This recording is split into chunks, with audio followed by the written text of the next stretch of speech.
Et si un auteur se révélait davantage par ses références que ses écrits? Mon projet porte sur Benoît de Nursie, un Italien du 6e siècle qui a écrit une règle monastique. Monastique? Moine, du grec monos, seul. Ce sont des personnes qui habitent en retrait de la société, qui s'appliquent à une discipline alimentaire, de sommeil, de travail et de prière, à des fins spirituelles. Pour les chrétiens, c'est une identification au Christ.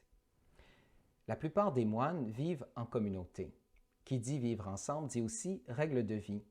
C'est ce que Benoît a fait. Sa règle, très courte, qui tient sur environ 45 pages à interligne et demie, contient 235 citations bibliques. C'est ici que ça devient intéressant. Le chapitre 1 sur les genres de moines n'en contient aucune, alors que le chapitre 7 sur l'humilité en contient 47. Or, la règle indique que la Bible est la règle ultime.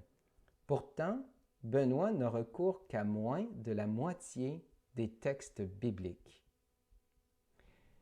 Sa règle, toujours en usage, a fait l'objet de maintes réformes. Mais toutes ces réformes ont en filigrane une chose, le retour à la règle. C'est comme si la règle pointait vers quelque chose de subtil que ces mots ne réussissent pas à pleinement exprimer.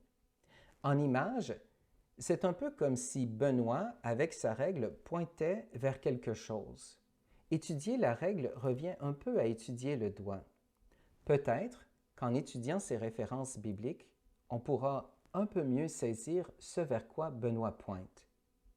Cette quête m'habite inconsciemment depuis 1992 lorsque j'ai visité pour la première fois un monastère.